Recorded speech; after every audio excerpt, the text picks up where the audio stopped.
Just before we get started with today's video, I do want to say that it's brought to you by Magic Spoon.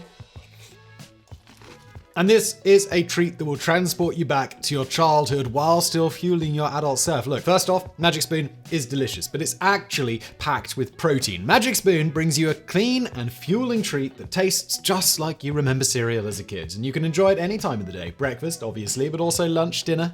Why not even as a snack? Magic Spoon offers a variety pack with 4 incredible flavors: cocoa, fruited, frosty, and my favorite, got it right here, peanut butter. This has been my favorite since I think Magic Spoon introduced it, which was shortly after they started sponsoring me, but they've also done a ton of other great flavors. Chocolate chip cookie is what I've got right now. Let me see if I can fish one of these out.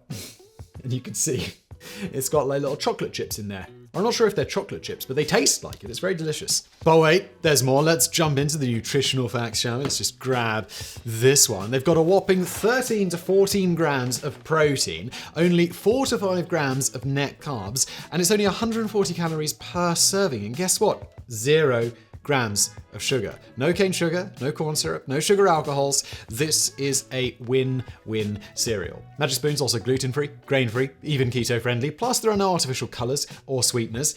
Tastes like there are though, because it tastes sweet and good. And Magic Spoon's got a special offer for you. Just click the link below or go to magicspoon.com/brainfood and use the code BRAINFOOD at checkout to get $5 off your order.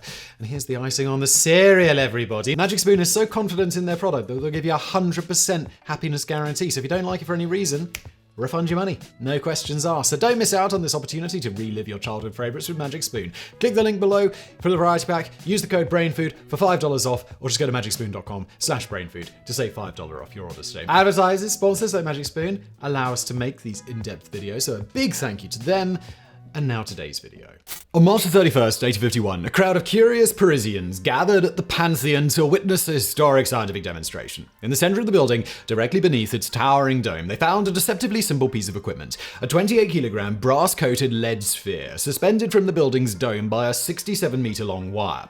Beneath this was placed a wooden platform covered in a thin layer of sand. Once the crowd had settled, the organizer of the event, 32-year-old amateur scientist Léon Foucault, stepped forward and held a candle to the string anchoring the metal sphere to the wall. A few seconds later, the string burned through, releasing the sphere.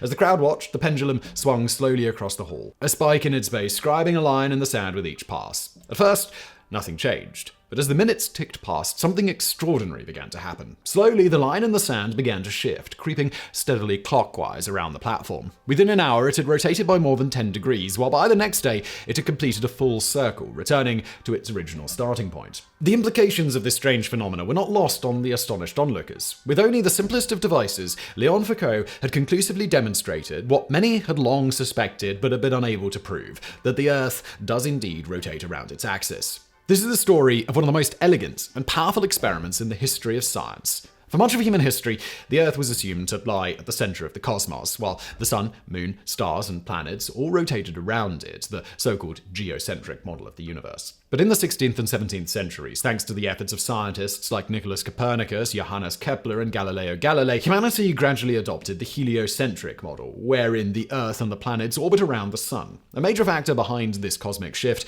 was the problem of retrograde motion, the curious phenomena whereby planets appear to briefly halt and reverse before resuming their regular paths. In the 2nd century CE, Roman astronomer Claudius Ptolemaeus reconciled retrograde motion with geocentrism by proposing that the planets moved in epicycles, smaller orbits within their regular orbits. But while the Ptolemaic model worked well enough for practical purposes like predicting astronomical events or setting the calendar, the concept of epicycles was clumsy and could not be explained by the known laws of motion. The geocentric model, by contrast, was far more elegant, handily explaining retrograde motion as the result of planets overtaking each other's orbits. It also meshed perfectly with the laws of gravitation and motion discovered by Sir Isaac Newton a century later. But while these theories and observations clearly established that the Earth orbits around the sun, they said nothing about whether the Earth rotated about its own axis. Astronomers had long assumed that the Earth does rotate due to the circular paths traced by the sun and the stars across the sky, but none had been able to prove any other solid evidence of this fact. The first solid clue that the Earth does indeed rotate came about largely by accident. In 1573, English astronomer Thomas Digges predicted that if the Earth really did orbit around the sun, the position of the stars should appear to shift slightly throughout the year, a phenomenon known as stellar parallax. Over the next century, several astronomers, including Frenchman Jean Picard and Englishmen John Flamsteed and Robert Hooke, confirmed that this was indeed the case. Unfortunately, the degree and annual cycle of this shift did not match that which would be produced by parallax. This discrepancy puzzled astronomers until 1728, when James Bradley, England's third Astronomer Royal, realized that this shift, which he dubbed stellar aberration, was caused not by the movement of the Earth around the Sun, but by the Earth's rotation around its axis. The simplest analogy for this phenomenon would be walking in the rain. If you're standing still and no wind or other such factors, the rain that hits you is only from the top. But as you walk or run, raindrops will strike you from the front. Consequently, though the rain is falling straight downwards, from your frame of reference, your motion makes it appear as though the rain is coming down at an angle. Similarly, the motion of the Earth through space makes the light from distant stars, which travels in straight lines, appear to be arriving at a slight angle, causing the apparent position of the light source to shift. 4 decades earlier, Sir Isaac Newton proposed yet another empirical test for the rotation of the Earth. In his groundbreaking 1687 work, Philosophiae Naturalis Principia Mathematica, Newton predicted that the centrifugal forces generated by the rotation of the Earth would cause the planet to bulge around its equator. If this was true, then the force of gravity would be slightly stronger on the equator than at the poles, a phenomenon that could be measured, for example, by timing the swing of a pendulum. Indeed, such an experiment had already been carried out in 1673 by French astronomer Jean Richer, who found that a second pendulum, that is a pendulum constructed to make a complete swing every 2 seconds, was 2.8 millimeters shorter in French Guiana, South America, than in Paris. Later, in 1736, a pair of French expeditions were sent to measure the length of 1 degree of meridian arc near the pole and near the equator. They found that the Earth is indeed flattened at the poles and bulged at the equator, confirming Newton's prediction and further supporting the notion that the Earth spins about its axis. Yet another of Newton's predictions was that a dropped object would fall slightly eastward from its release point due to the Earth rotating beneath it, a phenomenon now known as the Coriolis effect. This effect is responsible for larger weather systems like hurricanes and cyclones rotating clockwise in the northern hemisphere and counterclockwise in the southern hemisphere, and must be accounted for when firing artillery shells over long distances. Contrary to popular belief, however, it is not responsible for making toilets flush in different directions in different hemispheres. The hurricane might be hundreds of kilometers in diameter and last for many days. Your sink or toilet is very small in comparison, and the time the Coriolis effect has to influence the draining water is very small as well. In fact, when we're talking about draining sinks, toilets, and bathtubs, the size and timescale are so small that the Coriolis effect force is practically non-existent in terms of affecting the water in any way, especially when compared to other forces in play here, like the shape of the sink and the way the jets are pointed in the toilet and other things of that nature. In this case, the Coriolis effect has about the same effect on the swirling water in your toilet as a butterfly's wings flapping have on a tornado. In any event, based on Newton's prediction in 1679, fellow English scientist Robert Hooke attempted to measure the eastward deflection of a weight dropped from a height of 8.2 meters. However, this was too short a distance to obtain easily measurable results, and it was not until 100 years later that a trio of scientists, Giovanni Guglielmini, Johann Benzenberg, and Ferdinand Reich, confirmed the existence of the Coriolis effect by dropping weights from a tower 150 meters in height. But while these experiments were enough to convince the scientific community, their results were too minuscule and esoteric to be appreciated by the general public, who continued to harbor lingering doubts about the Earth's rotation. And enter the picture Léon Foucault and his famous pendulum. Jean-Bernard Léon Foucault was born in Paris on September the 18th, 1819. His father, a publisher, died when Foucault was only 9, while his mother was often in poor health, so he received most of his schooling at home. As a child, he showed remarkable aptitude for mechanics, constructing such devices as a working telegraph and a steam engine. After completing a Bachelor of Arts, Foucault began studying to become a doctor. However, he could not stand the sight of blood and soon dropped out of medical school, instead becoming the laboratory assistant of bacteriologist Alfred Donner. 3 years later, Foucault partnered with the physicist Hippolyte Fizeau, with whom he conducted various experiments on the nature and properties of light. He also became fascinated with Louis Daguerre's newly invented daguerreotype photographic process and developed numerous improvements to it. By 1850, however, Foucault and Fizeau had fallen out and parted ways. Working independently in 1851, the pair conducted experiments in which they measured the speed of light to within 5% of its current accepted value. Foucault also determined that light travels more slowly through water than air, helping to disprove Sir Isaac Newton's corpuscular or particle theory of light and sway the scientific establishment toward the wave theory of light. But, well, that's a subject for for another video.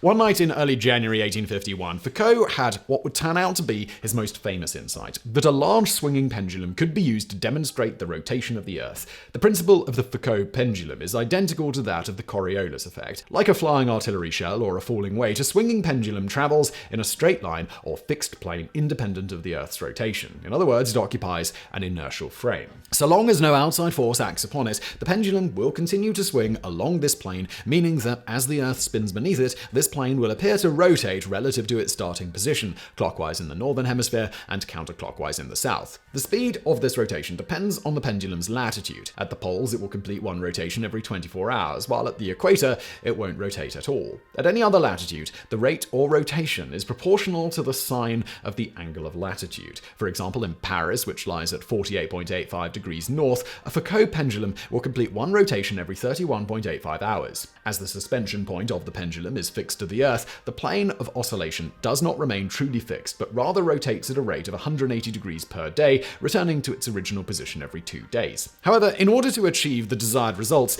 a Foucault pendulum must be very carefully constructed. The anchor point for the suspension cable must be built with a universal joint so that no direction of swing is preferred, and the cable itself must be as rigid, homogeneous, and free of imperfections as possible to prevent unwanted harmonic vibrations. As uneven air resistance can also deflect the pendulum, the bob must be made aerodynamic, symmetrical, and as massive as possible. Finally, any extraneous forces during the pendulum's launch can severely affect the swing, hence why Foucault pendulums are usually launched by burning a string. Many current examples in science museums are also equipped with electromagnetic systems to counter the effects of air resistance and keep the pendulum swinging indefinitely. On January 3rd, 1851, Foucault tried out his idea using a small pendulum suspended in the basement of his house.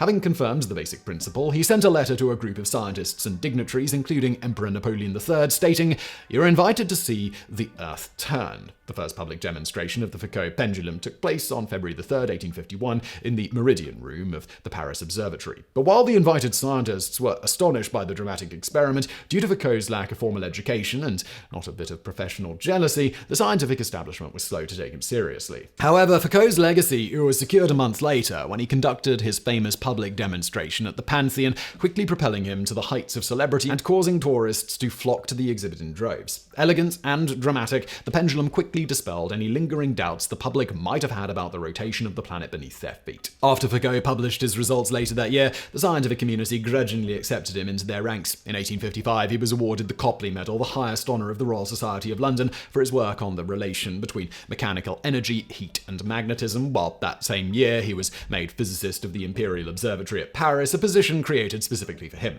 Finally, in 1865, he was elected to the French Academy of Sciences. Though best remembered for his pendulum, Foucault would go on to make many other important contributions to the fields of physics and technology. For instance, he discovered the eddy current generated in a moving piece of copper by a magnet, a phenomenon now used to slow down high-speed trains. He created a mechanism that made electric arc lighting practical, developed and named the gyroscope, and used it once again to demonstrate the rotation of the Earth. He invented a new type of steam engine governor and developed numerous improvements to telescope lenses and mirrors. But, as they say, the candle that burns twice as bright burns half as long, and Leon Foucault died in Paris of multiple sclerosis on February 11th, 1868, aged only 49. Meanwhile, Foucault's most famous experiment has taken on a life of its own. In 1855, the bob used in the original 1851 demonstration was moved to the Conservatoire des Arts du Métier, while in 1902 another pendulum was temporarily installed at the Pantheon to mark the 50th anniversary of Foucault's experiment. In 1995, the original pendulum was returned to the Pantheon, while the now Musée des Arts du Métier